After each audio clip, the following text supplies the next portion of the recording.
And then we ran the numbers and we said, okay, we have all this acreage. How many chickens do we need to raise a year to start seeing these benefits across the whole farm for the chickens to get to every piece of this land? And the calculator literally spit out the number 1 million.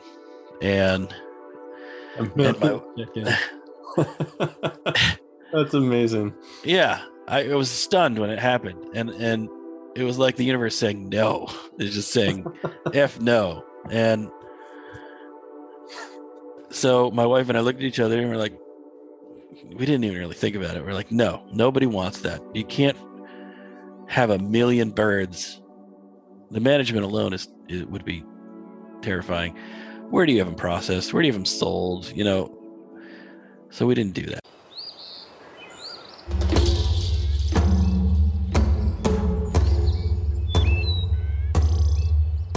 This is the Regenerative Real Estate Podcast. Revitalizing the world together.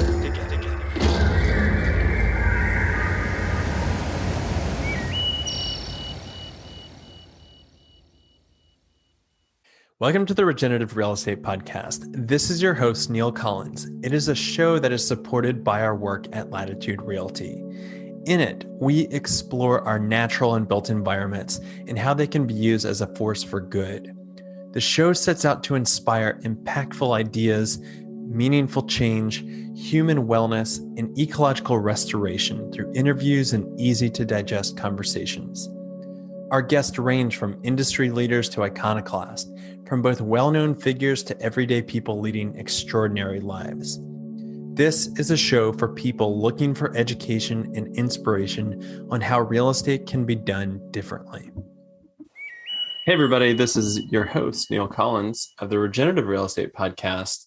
I am just over the moon, very excited about our conversation today. I've got Jesse McDougall on with Studio Hill out of Vermont. He is running a 5th-generation farm with his wife, Caroline, and a co-founder of the Regenerative Food Network. And I know, Jesse, you've got an amazing backstory. Let's just jump into it. How on earth did you end up in Vermont running a farm and doing everything that you're doing right now? Well, thank you, Neil. It's great to be here. I appreciate it. I love the podcast. Quite by accident, I assure you. I didn't grow up farming. I grew up in the mountains of New Hampshire, which I loved.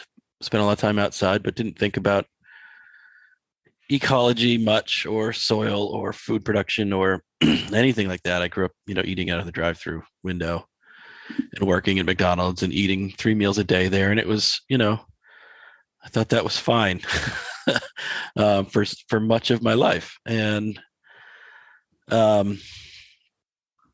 was a web geek. I was kind of a techie and fell into that and kind of pursued a career in that. And my wife, Caroline, we call her Callie. So if I refer to her as Callie here, I'm speaking about her. Callie is the 4th generation of a family farm, and she didn't grow up on the farm, but because her aunt ran it, and she lived with her parents just a few hours away, but would go whenever she could. She loved it and spent summers there and winter breaks there. And I think one of our first road trips, no, I could say our first road trip when we were just dating, was to the family farm. And I fell in love with it right away. Just as a place, it has really tremendous energy and it's great views. And her aunt Edie was running it at the time and had been since Edie was 16 years old. And she had been running it as a horse and hay operation, like a horse boarding training thing. But before that, it had been a dairy, and into the first 2 generations. And Callie and I always knew that we would one day end up at the farm, right? That was like after we'd been together a few years, and we, were close enough that we were making shared life plans. We both knew that we wanted to be at the farm at some point. And we figured in retirement, after Edie had, grown old and done her thing there. But that tragically, that opportunity came sooner than we expected when Edie got sick. She got brain cancer, glioblastoma, really aggressive brain cancer. And this woman was, a superhero. She was a pilot. She got her pilot's license before she got her driver's license, which is a funny story. And celebrated horse trainer, celebrated, I forget the word for it, but train both horses and riders. Horses aren't my world. And ran the farm, like made it look easy, And so when she passed a year later, there was a lot of hand wringing about what to do with the land, right? Nobody had managed it but her for 40 years, and nobody knew where the checkbook was, and nobody knew, what electrician she would call, all the day-to-day stuff, nobody had a handle on any of it. And so we were talking about selling the land, and we were talking about hiring managers, and we were talking about leasing it out. And Callie and I looked at each other for about half a second and raised our hands and said, we put us in, coach, give us a shot. We want to make an attempt at it. And because we loved it, we knew we wanted to be there at some point. And we weren't fans of our current position as web developers, and the client work was driving us nuts. And she's always been astoundingly beautiful, but I was getting pudgy around the middle and kind of gross, and just sitting at a desk all day, and I was anxious to get out of my chair.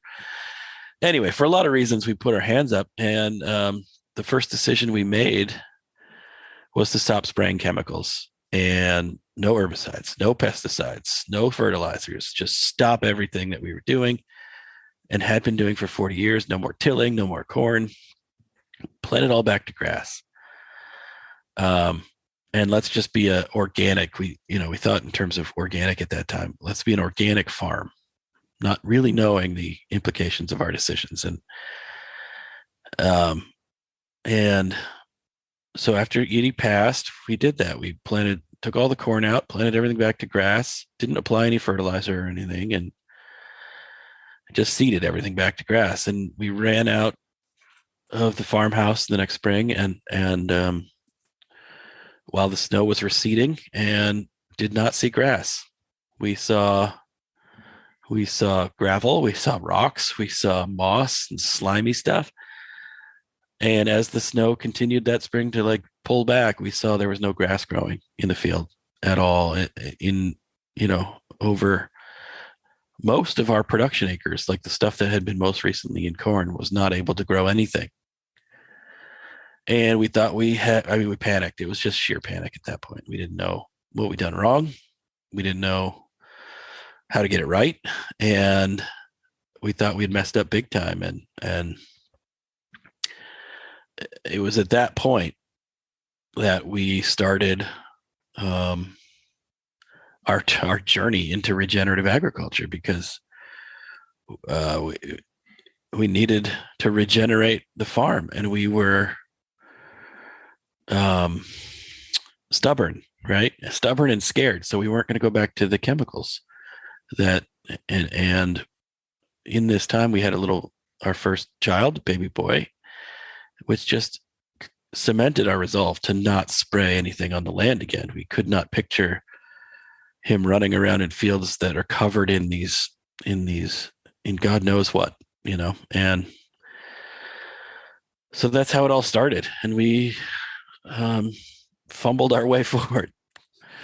Well, let's pick it up from there. I've got a couple questions just to get some clarity here. Where in Vermont is the farm? Vermont, the forgotten corner of Vermont is what I like to call it. It's the southwestern corner of Vermont. We are two towns north of Massachusetts and one town east of New York. It is the corner just north of Bennington, Vermont. It is a gorgeous piece of land. It's it's on a ridge, like a high hilltop ridge between the Green Mountains to our east and the Taconics, I think, to our west. So it is got great views, and it's just this rolling wet hills that the great grandparents found in 1936 when they fled the Great Depression, looking for food security, and they knew that to have that they needed land because they watched the food system crumble in New York while they were down there. How many acres is it? It's it's changing. I'm happy to say when we started in 2012, the farm was 250-ish acres. And now we are at 325 acres. Wow. Congratulations. Thank you. We've one of the benefits, which I'm sure we'll talk about regenerative ag, is you get stronger over time. It's not we were kicked off of the negative feedback loop, essentially, by a death in the family and terror and panic, and we weren't going back to it, and we'd hit the floor. The fields couldn't produce anything on their own biologically. We were farmed out, and of course I couldn't explain any of this to you at the time. I was just a guy sitting in front of a computer googling what is grass.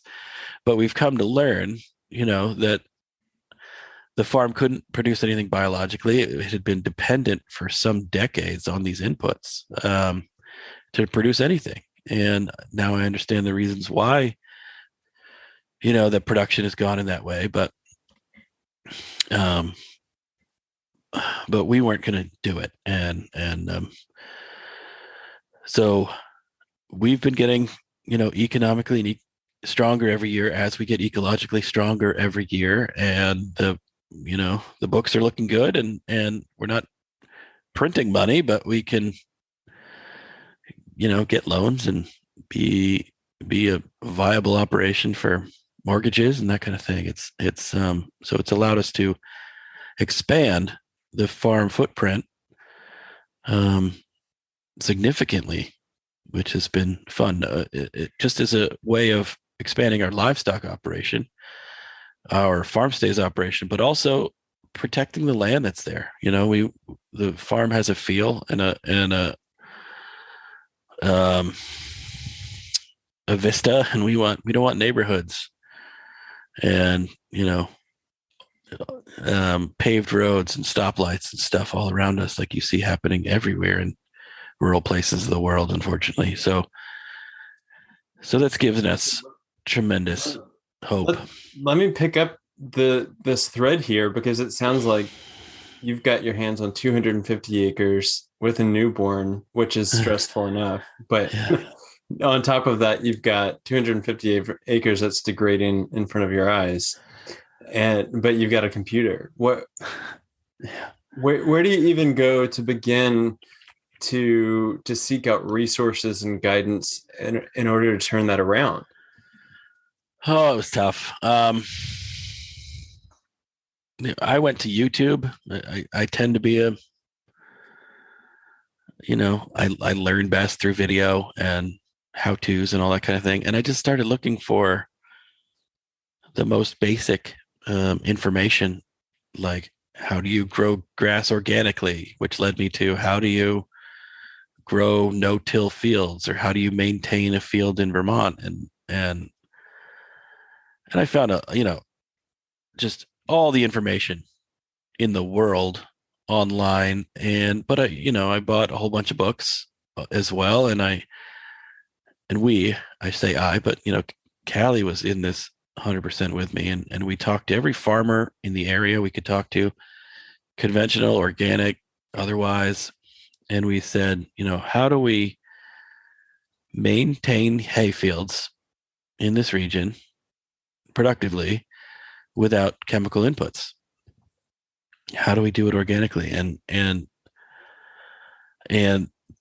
nobody that we talked to knew how to do it. And um, the farming organizations up here, one of them very well known, who I won't call out here, but they said if you figure that out, you let us know. We'd love to we'd love to know. And when I got that answer from that organization, I was like, oh, nobody knows. I have to figure this out, which of course was wrong. I just want to say that. Of course, that's wrong. But people knew, people have known, and I wasn't finding them at the time. Um, when I started finding people, and I didn't figure it out. I just want to say that right now. I didn't figure it out. I made a whole bunch of errors. I tried a whole bunch of things and kind of fell on my face a lot. But what did happen is I stumbled across Alan Savory's TED Talk while I was researching all this stuff. And it happened on a night I wasn't actually researching stuff. I was up late. My boy was screaming, and it just came on. I'd been watching TED Talks. My boy, um, they lulled him to sleep, whatever. And it came on. And when Alan Savory started talking about the symptoms of desertification in the African grasslands, it caught my attention because it was exactly what I was seeing in my Vermont hayfield. It was the washouts, the bare soil, the rocks, um, the slimy goo, the reedy, stocky plants. And so I rewound it and I went back to the beginning to pay attention this time and listened, 800 times that night, probably trying to figure it out, because in my experience, which was limited, I had seen the destruction the horses had done on the farm. I had seen the horse paddocks turn to gravel or be gravel. I didn't watch them turn to gravel, but I had seen pictures of the dairy cows creating paths and ruts and mud holes on the land too. And of course, I had heard in the general conversation that livestock are terrible for the planet and animals. I mean, cow farts are causing climate change and all this stuff. I was in that camp because I didn't know there was another camp to be in. I'm pro earth, so I thought that was the line. And so I was very skeptical. And I brought it to Callie and I was like, Cal, what do you think of this? Does this make sense to you? Is this possible? And we went around and around and debated it, with each other and among, with ourselves. And we decided to, we were desperate. We didn't have anything else. And we're going to give it a shot. And so we started with, we're like, okay, we do, Alan Savory's using sheep and cattle and, gazelle and elephants, and what do we need here in Vermont? What's appropriate here? What can we manage? And we talked about cows, bringing the cows back, right? But they were too big for me. I'm scared of cows, too big and powerful, and I am intimidated by them, honestly. And we talked about goats because there are some goat farms in the area that have good luck with goats. And I was like, but they always get out and they're too smart.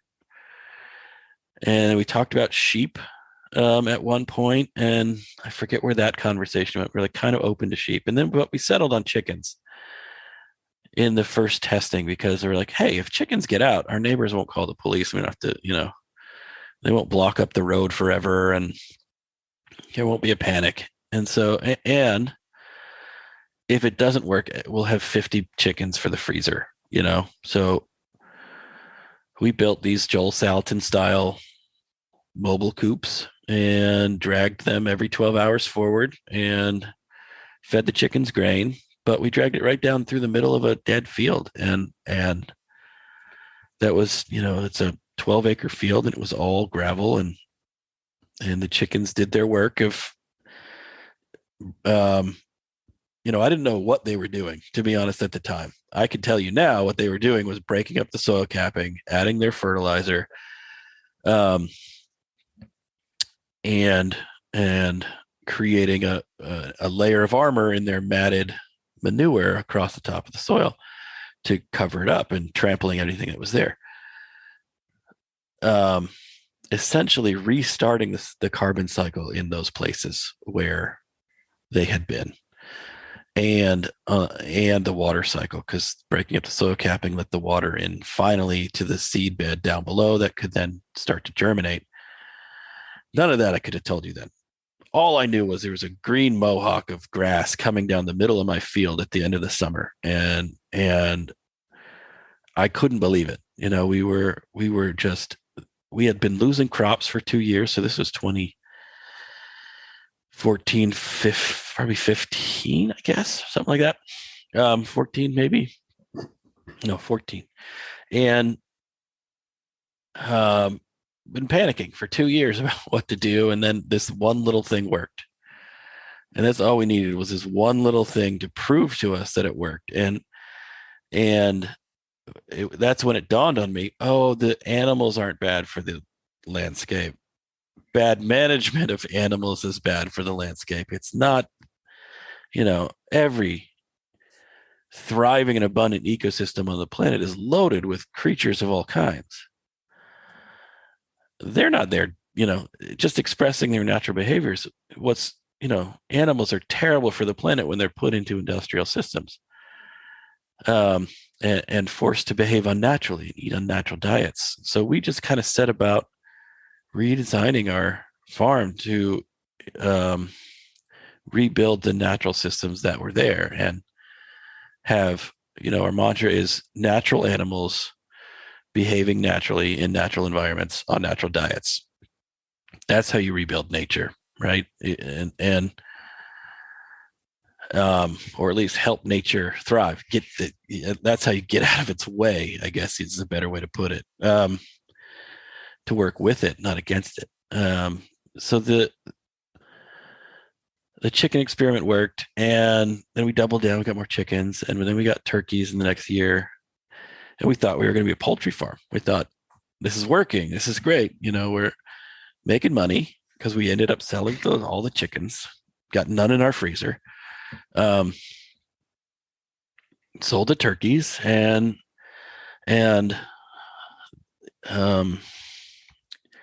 the economic uptick started then, right? So the day that we decided to put down the chemicals and fertilizers and stuff, we saved a whole bunch of money right away on that, just not doing that. And that was like 5 figures a year that we would spend to produce a smaller 5 figures on hay production, right?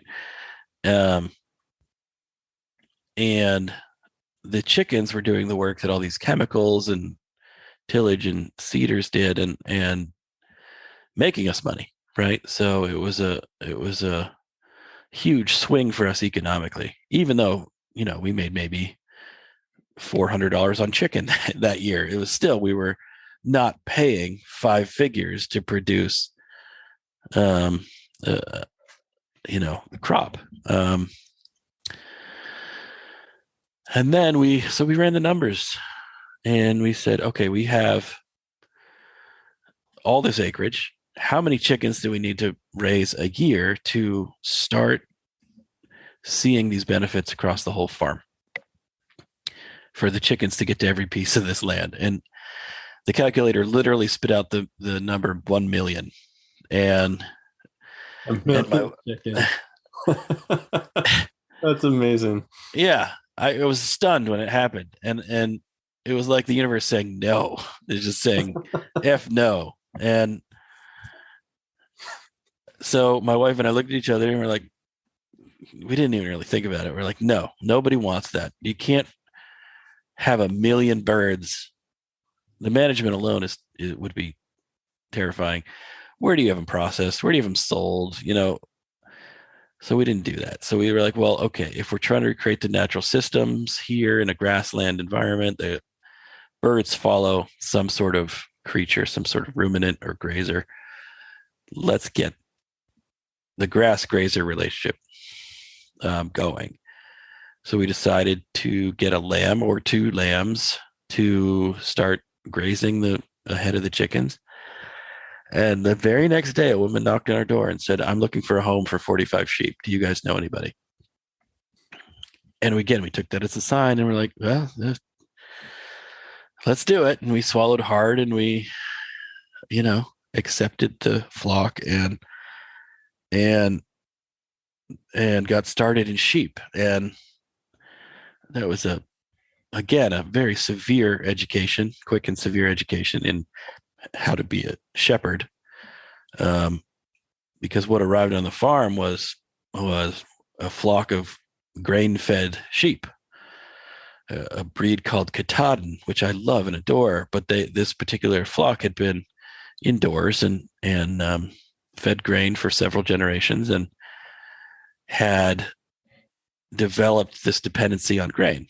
So when we naively put them all out on rolling green hills, they looked happy. They bounced on day 1, day 2, day 3, day 4, day 5, day 6. They started slowing down and looking less okay. And then a lot of them started to get like very slow to get up and tired looking and skinny and skinnier and skinnier. And they were eating all that they had more than enough grass around and forage to eat.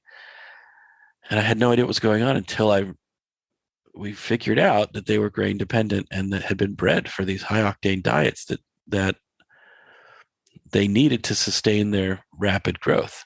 And so we had to start this long breeding process, 7-year breeding process of breeding this flock back to their natural diets. So when we say natural animals, that's what we mean, like animals that aren't bred for the industrial process, but are bred for a natural farming process, which if you're in any kind of meat operation, a lot of the genetics are hard to get back to grass-fed only.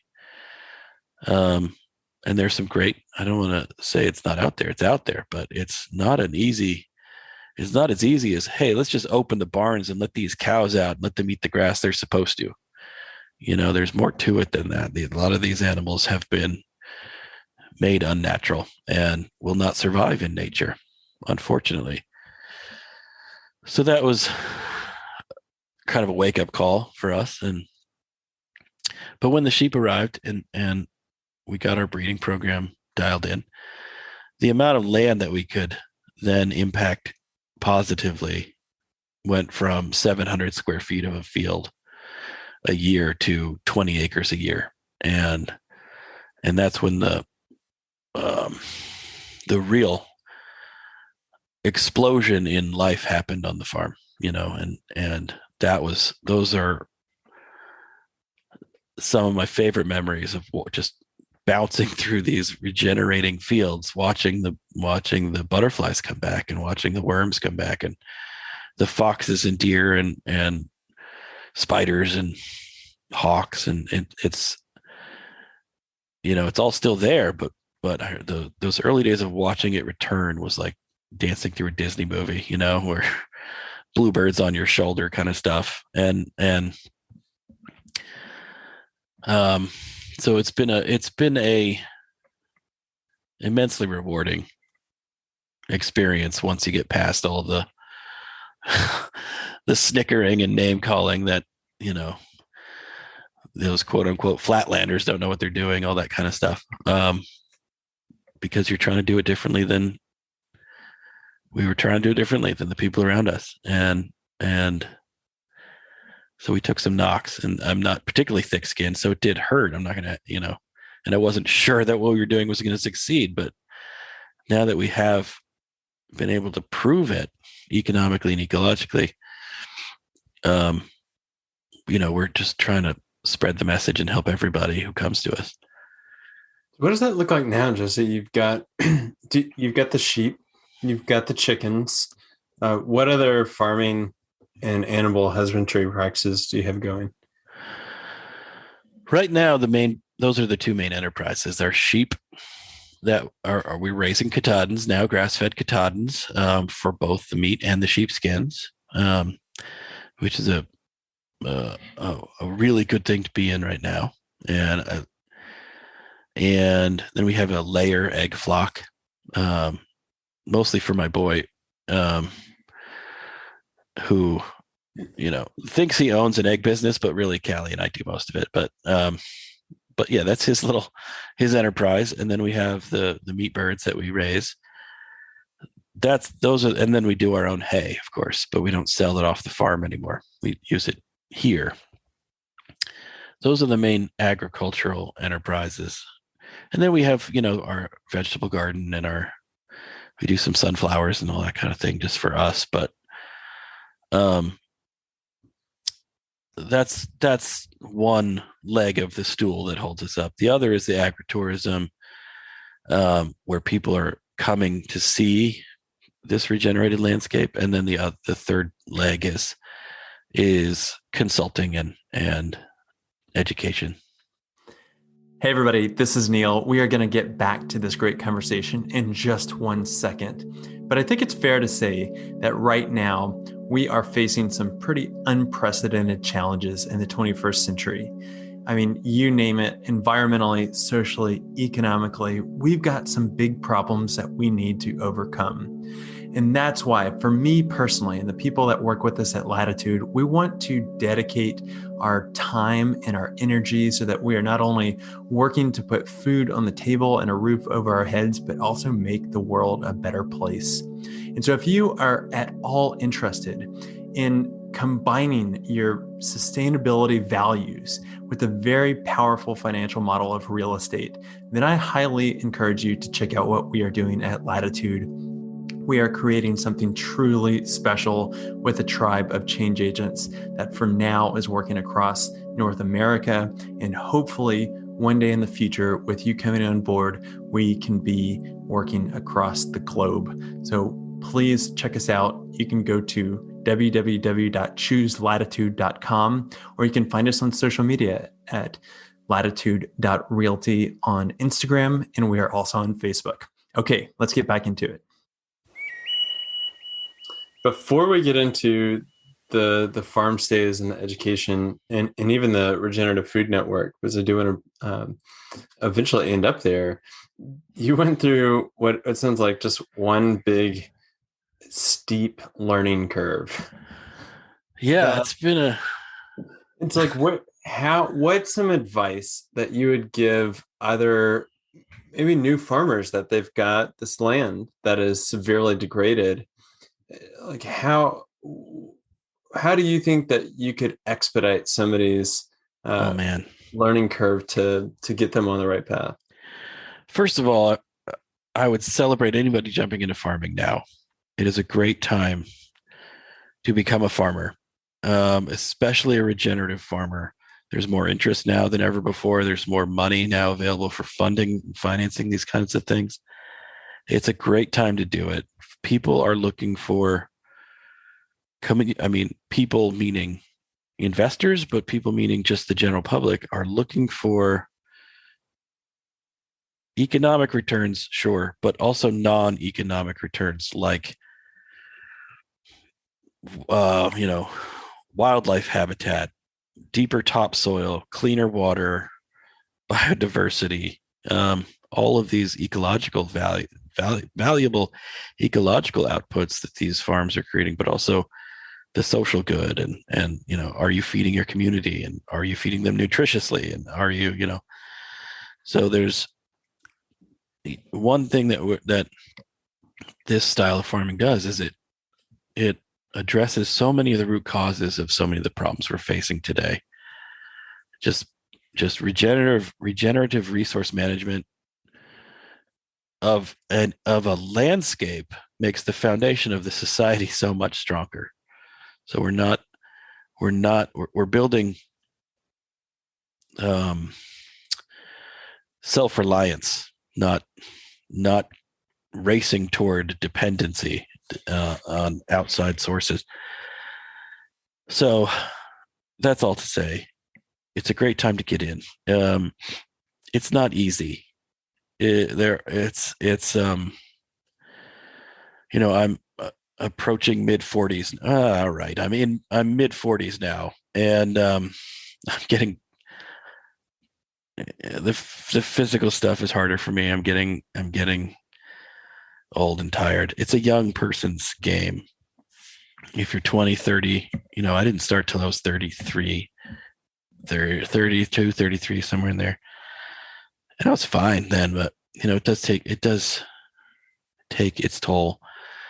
Um, the best advice I ever got, which I'm just forward, is go slowly. Don't try to do everything in your first year. Never pick anything up.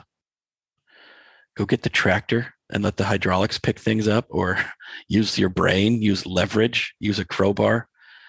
I can't tell you how many injuries come from asking your body to do more than it should. And don't rely on one stream of income alone for your farm. Build a series of enterprises on the land. That's how it's going to be profitable to own the land. And what those enterprises are up to you. That it has to fit your context. Try to make them symbiotic so they reinforce one another. And try to make them diverse enough that if one collapses, the others aren't taken out. Like, for example, with those 3 enterprises we have on our farm, when COVID hit our area and the Airbnbs were shut down overnight, and we lost a huge revenue stream, the food sales picked up overnight because grocery store shelves were empty. And so we were all right. The margins were a little bit worse in food than in Airbnb, of course, but we had orders coming in, we had food coming out, we had going out, we had cash flow, and we made it through. But it was resilient. It was the resilience of the structure of the enterprise that got us through. Because we weren't, pardon the expression, we didn't put all our eggs in one basket. And so that's my advice. Yeah, that's amazing advice. And what it brings up for me is localism is the only way forward out of this mess for us. But you sort of hit on, I love the holistic framework that the Savory Institute puts out. And I'm sure that you're a big fan of that, just judging by the hat that you're wearing, which says Savory on it. I am blown away by the Savory Institute and the Savory Network that they've collected. Some of the best people I've ever met in the planet. I'm going to be absolutely hyperbolic when I speak about the Savory Network, but I mean it all. They're good people doing good work for the right reasons all around the planet, have been nothing but supportive, and not looking for the paycheck, not looking for the glory, not looking for the ego. They're not in it for the ego. They just want to see the world thrive and continue for all creatures, humans and every other creature here. And the framework that Alan Savory developed, the holistic management framework, has allowed us to survive and plan out these enterprises. It's a tool we use every day, and it allows us to manage these complex systems we're working in. Like the human brain can only hold 3 or 4 variables at one time, right? Even like concert organists can get to maybe 6 with a lot of practice to make their, the different keyboards they got working and the different foot pedals they got working together. After that, we need to start writing things down and returning to them, and then memory gets involved, and we just start stumbling, right? So the problem of managing complex systems, whether it's the ecosystem or the economy or family dynamics or what have you, with more variables, millions more variables than you can hold in your head at one time, the way we've approached that in modern agriculture is to nuke out all the variables, right? So we bring in these poisons and these ripping machines and eliminate all the variables down to a field of sand and rock that where there's nothing that can surprise us, and then we bring in everything we need to grow there, right? So we bring in the fertilizer, we bring in the fertility, we bring in the water, we bring in the seed, and we bring in the machines so that, we can manage a system, complicated system, not a complex system, a complicated system, well, productively and on some sort of predictable schedule, and I understand why. It's the unintended consequences that come from eliminating all those other important variables that play in an ecosystem that we're wrestling with now, with pollution and climate change and food that's devoid of nutrition and rural collapse and all these things are tied into it. And so what holistic management does is helps you map out all those variables that you know of and can see, and there's so many that you can't, but map it all out and chart your way through to a specified goal, and that's kind of like your context. You sit down and you say, what do I want the world to be in 50 years? Right? This is what I want it to look like: abundant, peaceful. I want my family to be, hardworking, honest, well cared for, generous people. How do I have to act to get there? How do these enterprises have to act to get there? How do we have to treat the environment to get there? And you can chart your way through. If it's a lot of people who, after coming through holistic management training, feel like they've been upgraded to a superhero because of the new skill set they have in making all these decisions that most of the times we're like, I don't know that one. F it. We'll just go that direction, which may look great on the surface, but may steer you off a cliff in a year. So it's been incredibly useful. So, all right. Yeah, that's amazing. I think it's applicable for life. And what's so powerful that I see is that it's a framework in which can handle that complexity. It's not a model. And so oftentimes these models, it works in a particular context. And then you go to Vermont or to Wisconsin or to wherever, and it's going to fall apart. And it really shines in agriculture, but it's not limited to agriculture. Yeah. Right. The holistic management, people talk about holistically managed farms. Pardon me.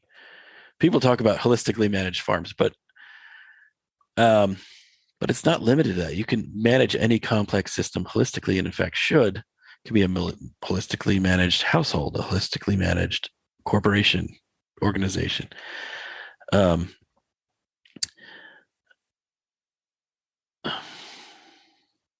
was going to say something else, but I forget. Anyway, let's pick it up where you were talking about the farm stays. And we dialogued on this over email. I was talking with a young farmer group that trains young farmers, and we're really talking about the economics of getting into farming. Because we see a lot of young folks that are very interested in returning back to the land, that they're compelled for values and for what they want to see in the world, but they're staring down this gargantuan problem of how do we afford farmland? Yeah. And that's a huge problem. And that's where I think I really like how you've not only just like stacked business functions within a polycultural farming endeavor, but you're also looking at outside ways to generate income. And I'll tell you, just say, I got a lot of pushback for even suggesting something like farm stays, because they're really concerned about, I don't know, mission drift. Sure. And I understand that, but at the same time, the people that I see that are really being successful in farming, they're taking a bit of a wider stance than we're just going to make it on row cropping. What's your thoughts about that? Well, back to your earlier question about what advice would you give farmers, who are starting out. I have given advice. I'm going to revise my answer. When people ask me that, my advice is the first step to starting a farm is starting your Airbnb. And that's strikes people in a lot of different ways, right? Yes, I would love more than anything to farm, sell my crops, and go back to farming. We're not there yet. The food system is not there yet. The margins are too slim. Producing food only from the land, is extremely difficult. The margins are so slim that it's risky every year in most places. There are booming operations that do it well and are profitable, and I tip my hat to them, and they know how hard they work to create that. And they're at the mercy of the weather. It's not a resilient system. Early frost, or a late frost, I should say, can ruin a whole crop. Might be 20% of their, revenue for the year. They're at the mercy of in this complex system. So we have to build resiliency into these systems that are unpredictable. And we can do that by a diversity of stacked enterprises, right? So I understand the desire for farming to be profitable enough to support land, family, careers. In my region, we're not there yet. So we need something else. And this is why farmers, one of the old timers in town told me every farm has something else, and there's a bumper sticker going, that you may have seen, that says, behind every successful farmer, there's a wife who works in town, and we should update that to say spouse who works in town, because there are more women farmers out there now than in Vermont, probably, than men. But that's been the story of farming is, you lose money in the farming and you have to make it up somewhere else so that you keep the land, and if you're losing $10,000 a year in farming, which you have to do to keep your land in the tax programs that make it feasible for you to pay your taxes, right? So in Vermont, there's a current use program. If your land is in current use, current production, current agricultural production, your taxes are, 10% of what they would be if your property taxes are 10% of what they would be if you weren't farming. So if you stop farming, boom, suddenly you can't afford your own land. And so you have to farm it, which means you have to lose that money, which means you need a job somewhere to make up that difference. Or somebody does, and when Callie and I started farming, I had an off the farm job. Callie had an off the farm job. Callie's uncle, who lives on the farm with us, had an off the farm job, and we were all pooling resources to keep it afloat as we lost crops and as we lost money. And we walk up the hill one day to a schoolhouse cottage that Callie's great grandfather bought for $300 back in 1940. It was overgrown. Shutters were falling off of it. It looked pretty rough, and for reasons I won't get into, there was a lead problem in the brick house, in the farmhouse, and my son Angus was drinking water with lead in it, unbeknownst to us, and so we had like a scare, and he's fine, but we had a scare then, and we're like, we got to get out of this house. Walk up the hill to this little cottage, and it is falling in on itself, and hadn't been updated since maybe the 70s or something like that. And we just set to work thinking we were building our own house, gutting everything, remodeling everything, modernizing everything. And then it ended up, we spent so much money doing that and taking out loans to do that, that we couldn't afford to pay them back or live in it anymore. So we had this great house, but we couldn't afford to live in it. We didn't want to take out more loans for a house that wasn't be owned by us personally. It was owned by the family. Um, so we put it on Airbnb. We took pictures. We put it on Airbnb as a way to recoup the cost of the remodel. And then the idea was we'd move in once we do that. But it just booked out. It just booked out in amazingly well at great nightly rates, and we were blown over by it. And it booked out for a year in advance, and then it just kept booking. And so our job very quickly became short-term rentals and changing sheets and washing toilets and at a great hourly rate. And we were able to put down one of our off the farm jobs. And then as it got even stronger, we were able to put down another off the farm job.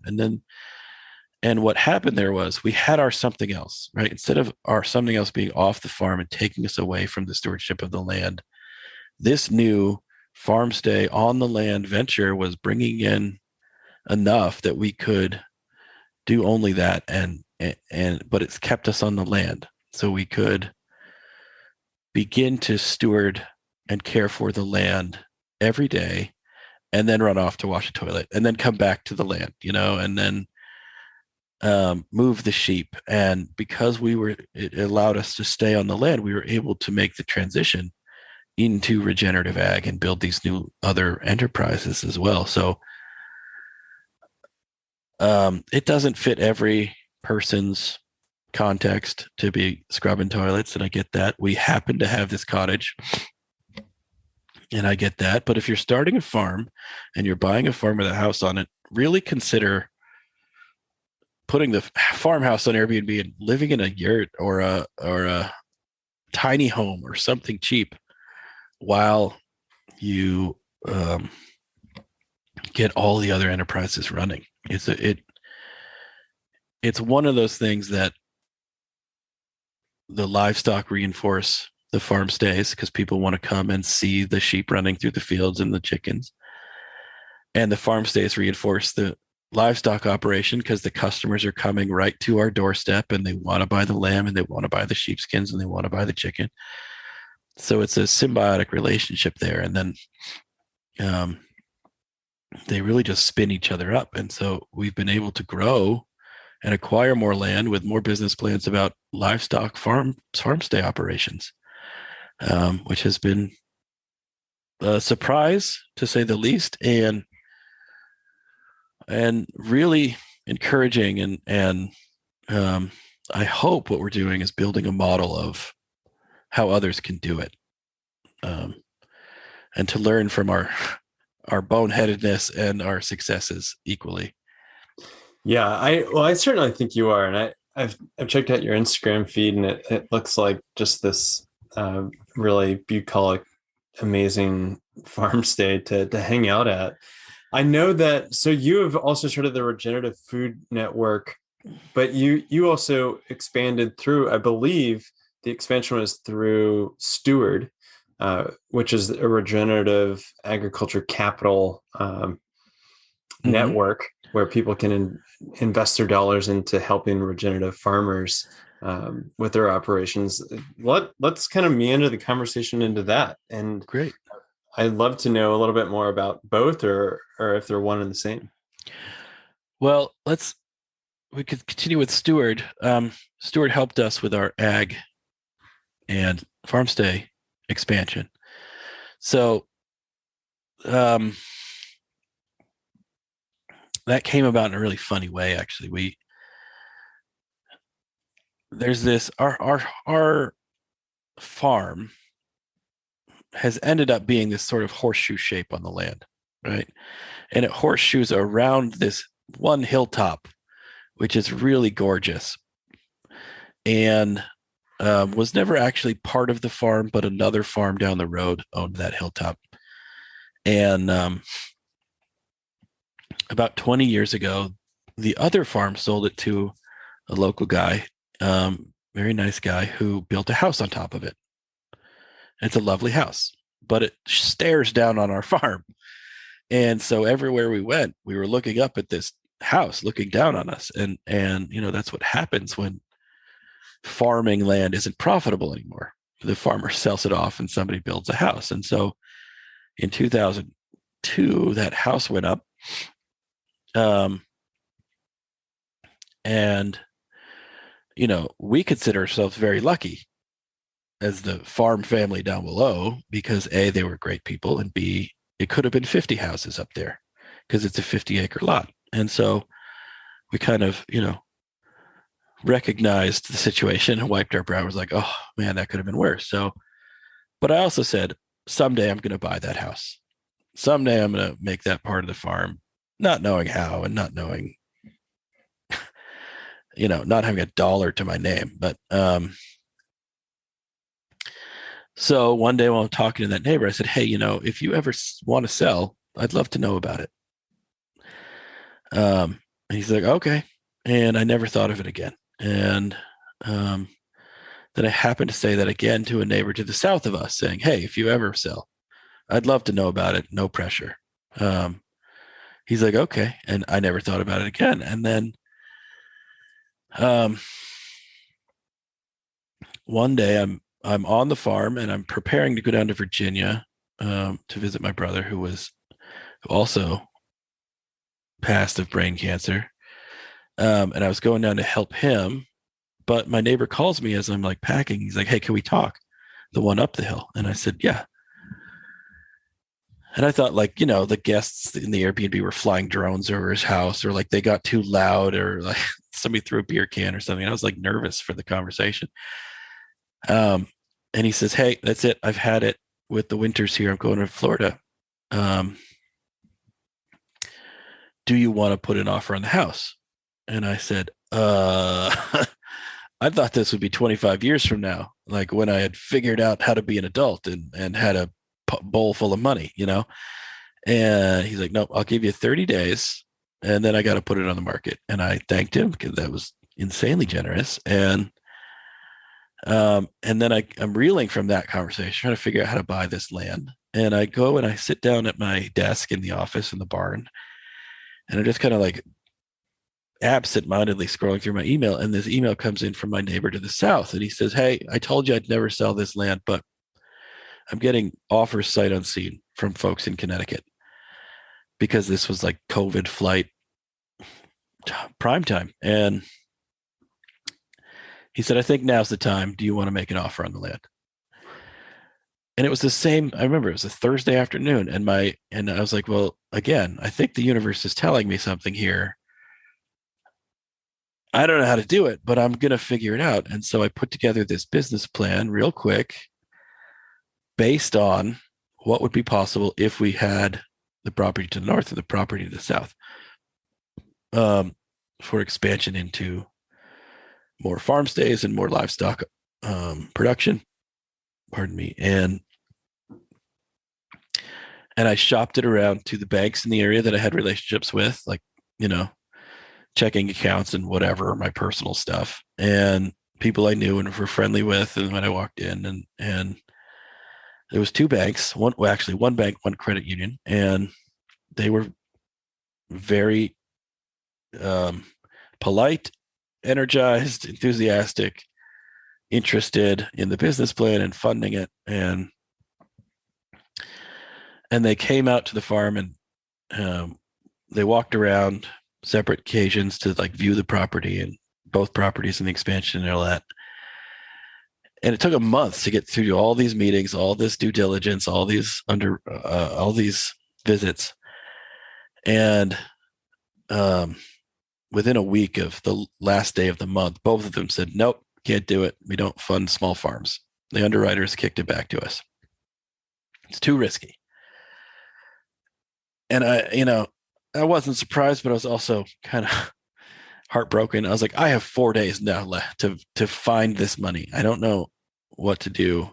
I'm going to lose this, what I regarded as a once in a lifetime, once in a generation chance to keep this land out of development and protect the family farm and expand our enterprises. And, you only have so many abutters, you know what I mean? Um, so then a cousin of my wife who worked on the farm for years and wanted to get into the regenerative ag world was applying for jobs in the Bay Area.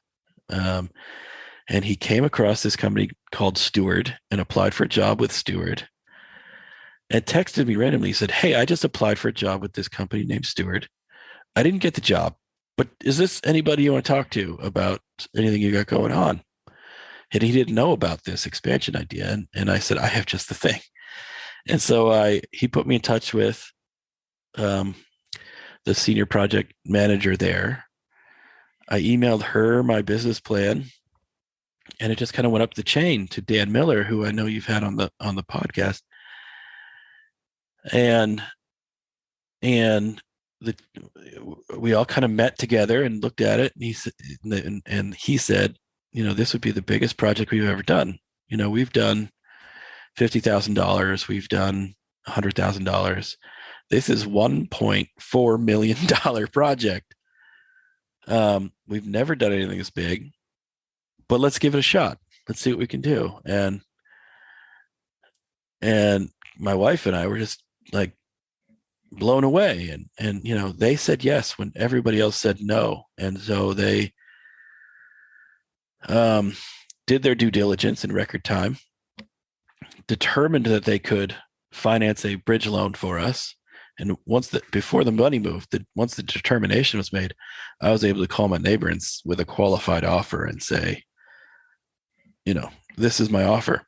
And so that all went forward, and we closed on that property.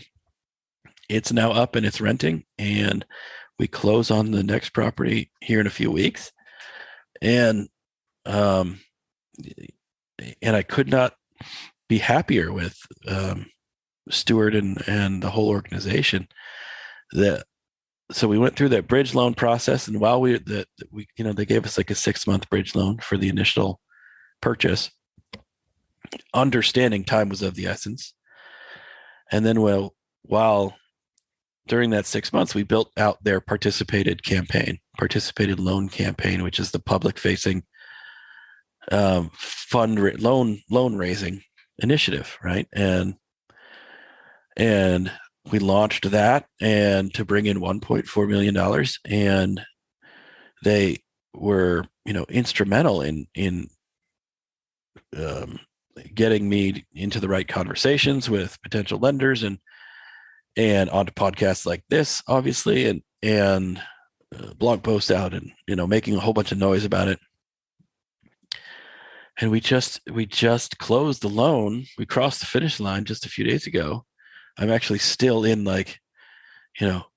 post graduation letdown mode, where I'm taking too many naps and getting the sniffles and all that kind of thing. But it was a huge win, and so we were able to pay back the bridge loan and buy this next property and have enough funds to launch 2 more Airbnb VRBO farm stay initiatives and expand the flock. And now we're grazing an additional 75 acres of land, and so earlier I said there's more interest in regenerative ag than I've ever seen. People see it as such a place to put their hope. So what Steward, and I'm convinced of that because of the responses we got from the Steward campaign. Crowds. I think we had near 300 lenders. There were some big ones in there that got us to 1.4,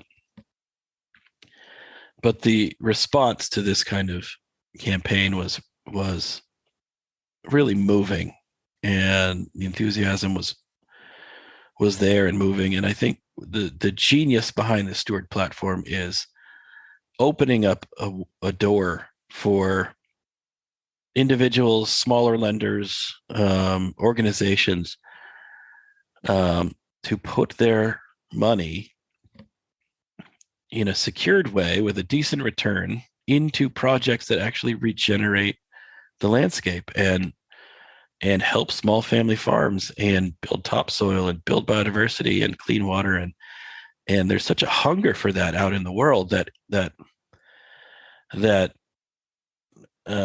very few investment lending products satisfy, and Stewart is building a highway for money into regeneration, and I could not be more indebted to them. They're a great team, and I'm very humbled and appreciative of their work.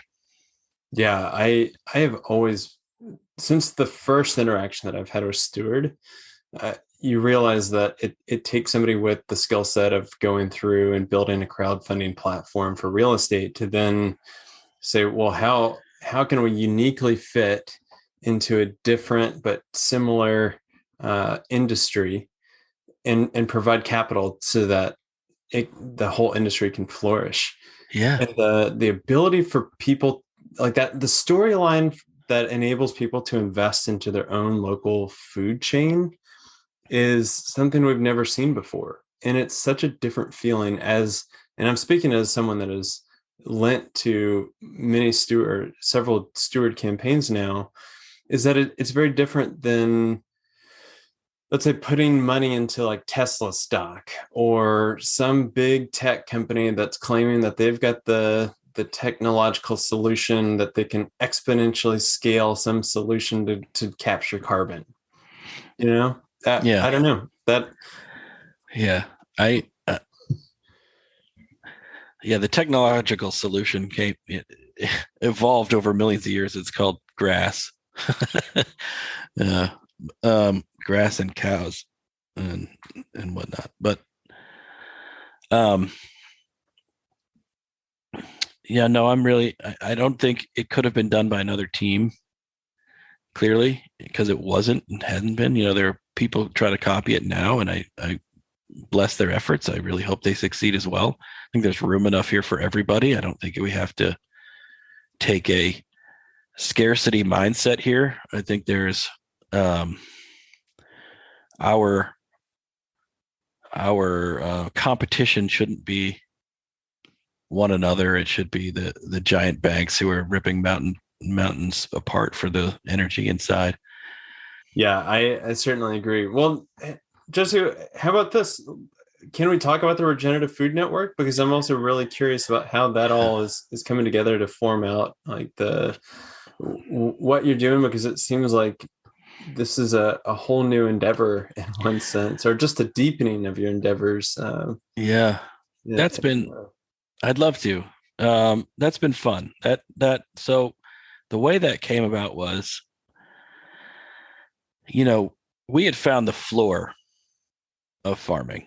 We had, through I don't want to say bad management because it feels icky because I loved Edie so much and it was her initiative, but I'll say conventional management, where the more chemicals you add, the harder it is to produce crops the next year. And so you have to add more fertilizer, and the fertilizer starves out the biology. So there's less biology. So you need more fertilizer and more chemicals every year. It just gets to be more and more and more expensive to produce crops while your field is getting less and less and less fertile and able to produce on its own. So we'd found that floor. We had farmed out a bunch of our farm. We successfully then flipped the model, and instead of downward spiral, we started the upward spiral with these positive feedback loops of, everywhere the chickens and sheep went, the farm became more fertile and put out more grass, which meant we could have more sheep and more chickens. And therefore we had even more grass and more sheep and more grass and more sheep. And it just started spiraling up in the right direction. And we just kept getting stronger every year, ecologically and economically. But we hit a very low ceiling very quickly. And that was, in the local ag infrastructure. The processing wasn't there, right? I looked at my land and I said, I could have 1,000 sheep on this farm, but there's not enough processing in the area. So where would I have them all processed? There's not enough, and there's not enough local market demand to sell them all here. So where do I sell them? How do I get them out of town? So while the land could support a big agricultural endeavor, the infrastructure wasn't in place to support it economically. So I was, invited to speak to different groups from time to time. Very happy to do it, just to give my experience of what we've done at Studio Hill and how we've, turned that around from headed for collapse to headed for abundance. And invariably, everybody at the end of each of these, they say, why isn't everybody doing this? Why aren't more farms doing this? And the answer is, more farms can't do this, because if they get into this, there's no economic path to maximize your land, right? There's a very low ceiling, and they understand if you can have 12 sheep harvested a year, that's not a profitable enterprise, but that's all that the system has capacity for. So they don't get into it. They get into something that they can move and sell. And so I was making this argument to a group at the back room of a bookstore, and this one gentleman in the back of the room was very quiet during the whole presentation, but paying attention very closely. And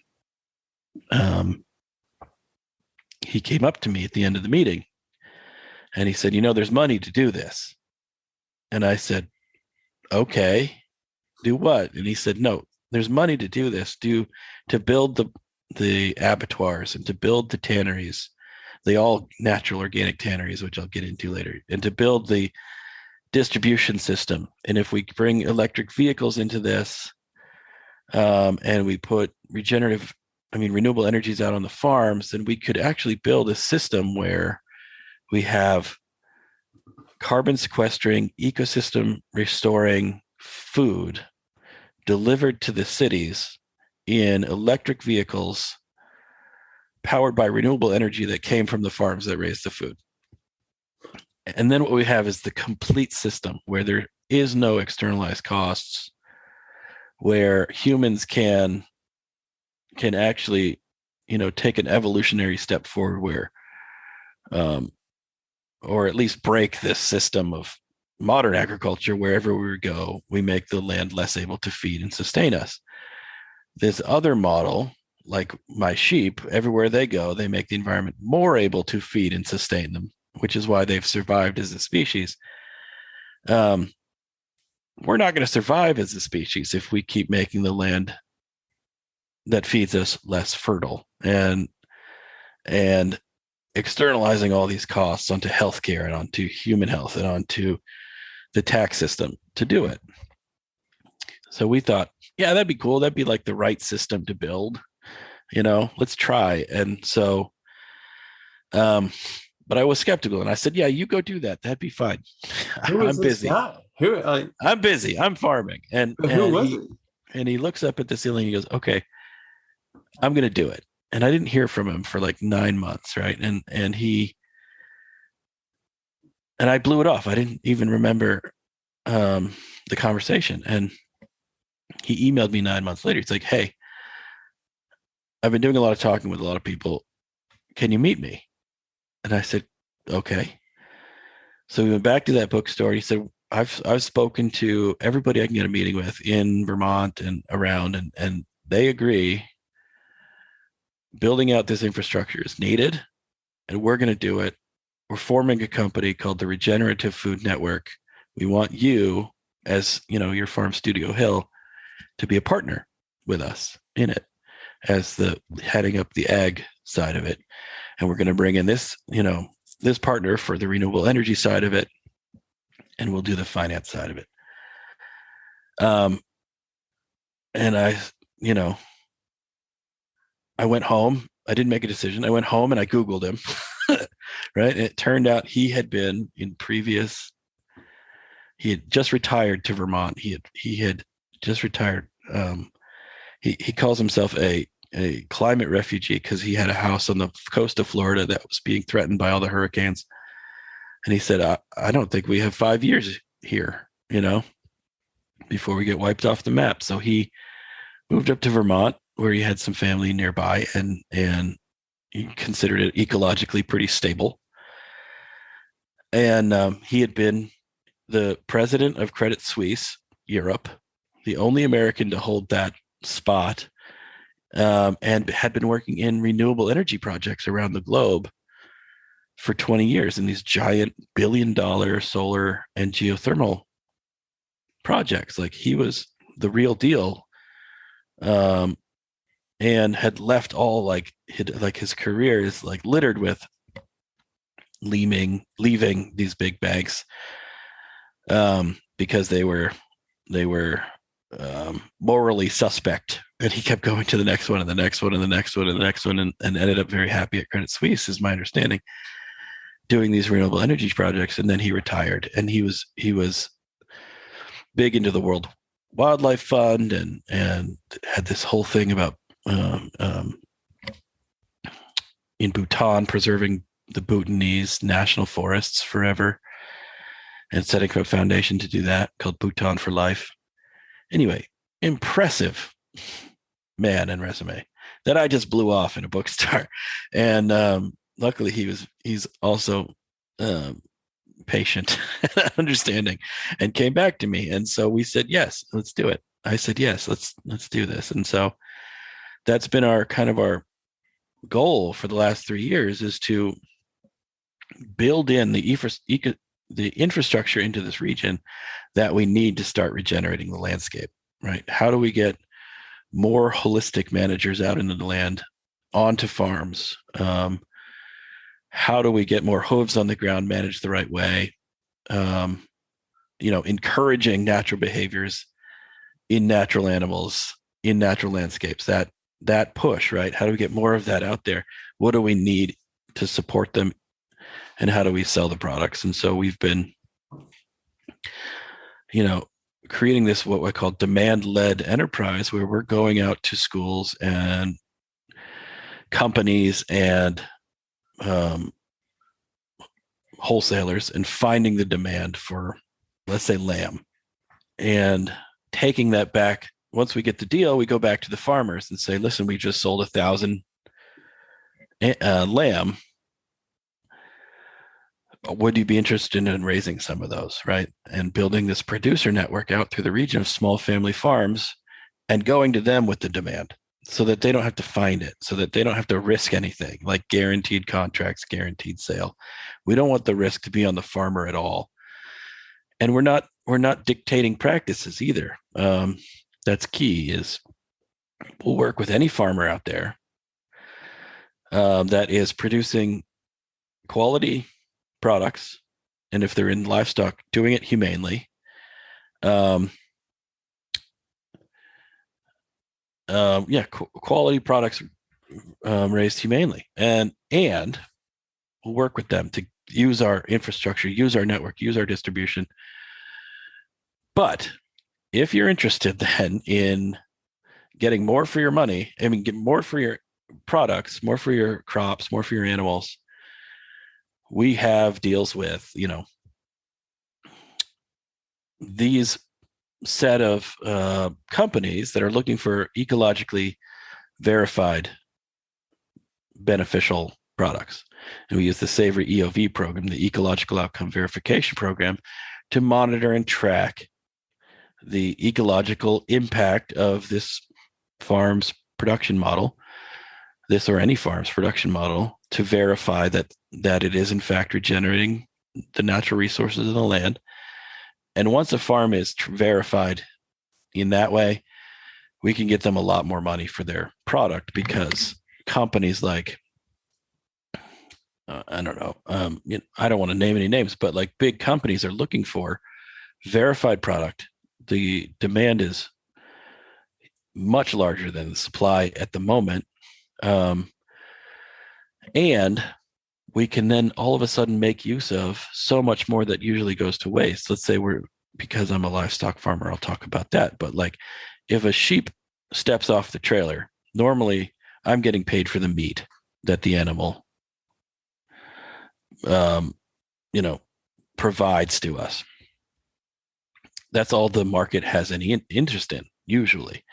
Once that animal is coming from a verified regenerating production system or farm or landscape, suddenly companies want the sheepskin, and suddenly companies want the bone broth, and suddenly companies want even the eyeballs and tongue and the other organs for pet food or human food, and people, they even want the eviscerate to go into compost, and so that means that everything, we can respect the life of the animal better by using every piece of it and not stupidly regarding any of it as waste, which I think is a huge moral failing on our part usually. But also we can get the farmer paid for all the value coming off of their land, and therefore a much bigger check for their work. So Regenerative Food Network right now has opened an abattoir. We've opened a vegetable tanning, sheepskin tannery, where the worst thing coming out of the process is just salt, changing the dynamic. I mean, the economics of raising a sheep, whereas, instead of just 300 for the meat, you get 300 for the meat retail. And then we can make, $300 to $400 retail on the skin alone, which makes the dollars per acre for production go through the roof. And I'm sitting right now in the central hub, a 45,000 square foot facility that we're building out to be a processing and distribution hub. And the electric trucks are, in the plan, and the renewable energy is still in the plan, but we focused on getting production up and running and all that stuff in the first 3 years. But it's a 10-year plan, and we hope that in 10 years we will have small collection points, whether they're for produce or slaughterhouses, out through the region of the northeastern US, from Maine down into Pennsylvania, out where the farmers are, so they don't have to travel 4, 6, 12 hours to drop off their goods for sale. We can provide them the resources, training, financing, processing that they need out of these smaller outposts, and then we aggregate them all into these larger hubs and turn them into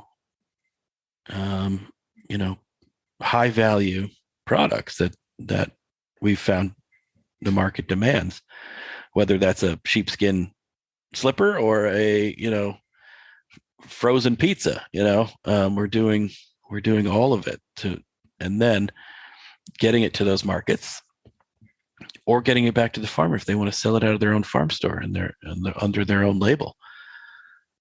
And the idea being that in 10 years, we will have a food production system that supports the small family farmer by connecting them to giant markets with huge demand for ecologically regenerative products, so that we can actually reverse the Walmart effect and start bringing money back from the cities into the rural areas where the natural resources of the rural area are regenerating. Unbelievable. Can you tie in the renewable energy part for me again, just so that? Sure. Well, it's a lot of moving of product, right? So we need to be, moving product from the small spokes out to the hub, and from the hub to other hubs, and then from the hub down to New York. And, when we were looking into designing this electric truck distribution system, it became clear to us that we needed charging points at multiple spots in the route, right? And we thought, well, if we need to build charging points for reliable recharging of our distribution trucks, where are we buying that power? If we want to be able to claim that this lamb that you're eating in New York is actually regenerating the resources, is the power that got it to you just ripping down a mountain in West Virginia, or is it Russian oil? What are we supporting with this? Mm-hmm. So in order to get, to be fully transparent and regenerative, we thought, well, let's put solar farms, solar arrays on farms that are producing the meat for us, right? So we don't want to replace any farmland at all, but there's a way to set up solar in ag land where animals can graze under and around it, and it actually partially shaded grass can produce more than grass in full sun. So like you can actually increase your biomass by doing this. So it's a way to then allow us to buy the energy we need to move the food around from the farmers in these rural areas as well. Not to mention powering the food processing hubs and all that sort of thing. So it's a way to make sure even more of the dollars go back to the farmers that are regenerating our natural resources, doing the good work we so desperately need right now. And my dream is, in some number of years, and I won't say publicly what number is in my head, but in some number of years, I could exit this regional effort to build this system and just farm and sell my energy and sell my lamb to, this system that I, that we created. It's all a means to me to land being profitable enough and agricultural production being profitable enough that we can just do that and be proper stewards of the land again. Wow. I'm just on the edge of my chair over here, just trying to seep it all in. I can't even begin to tell you, Jesse, how just inspirational that is, and seeing how you've really had to take a systems approach to, if this, then that, then this, then if this, that's it's ultimately very practical. Yeah, it's thank you, first of all. I mean, it's huge, and it's I try not to think about it after 9 p.m. because I won't sleep, but it's huge, it's daunting, and it's one day at a time, and we are moving at breakneck speed in the right direction. And I'm just thrilled by the team we have and how hard they're working for the right things for the right reason. And our policy is hire the person and train for skills, so the people that are here are really committed and here for not for ego, not for to be the savior. They're people who have hope and they have humility, and that's kind of what we're trying to cultivate here. We talk about big things, but we're not promising anything other than we're going to work hard, we're going to try, and we'll see how far we get. We think this is the right thing to do. Tomorrow it may look different, but we have a 10-year plan and committed to seeing that through. And whether we succeed or not, we are employing good people with good jobs that mean a lot to them in the meantime. Yeah. So hope and humility. I wrote that down. What amazing hiring criteria. But Jesse, let's wrap this thing up. How can people find more about your work with Studio Hill and the Regenerative Food Network, and everything that you're doing? What are some good ways to do that? Well, let's see. My farm is at studiohill.farm. If you go there, you can see some pretty pictures and book an Airbnb stay with us. We'd love for any of your listeners to come and see what we're doing.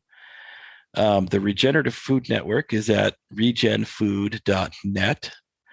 There's a particularly interesting projects page there you should check out about all the things that we're doing. I would encourage everybody to go see Steward and fund their, make a loan to one of their projects on there. And if you have something that you are thinking about getting funded on your farm, reach out. They're tremendous people to work with, and they are at gosteward.com. And then, if you're interested in seeing this stuff in real person and you're not in the Northeast or if you are looking to see this in person and want to find something around you in your part of the world, go to savory.global. And there are hubs all over the world where you can go and see regeneration of landscapes and ecosystems taking place, and in person in real time. It is energizing and tremendously hopeful. And I think that these tremendous examples of widespread regeneration doing it much better than we are in many cases, are crucial for us to see a new path forward. We are so fixated on the end of the world that sometimes we can't see around it or another way past. But go to one of these places and see what the future could be, and then help us get to work building it. Okay, everyone, that is a wrap. Thank you so much for tuning in to another great episode. If you're not already a subscriber, please do so wherever you get your podcast. You can create good karma by leaving a review on Apple Podcast or sharing this show with your friends. If you're looking for ways to get more involved in the regenerative real estate movement, then you are in luck. We have a Facebook community conveniently called Regenerative Real Estate that you can join and be a co-creator with us on this journey. If you have a business or organization that you feel is aligned with our mission to use real estate as the catalyst for a regenerative future and would like to work together, then please be sure to get in touch. We are building an ecosystem to help amplify your work and message, where you can present to our community or sponsor the work that we are doing. You can do this by reaching out to us at team@chooselatitude.com. Last, and certainly not least, this podcast is enabled by the people that buy and sell real estate with us through our network of Latitude regenerative change agents located across North America.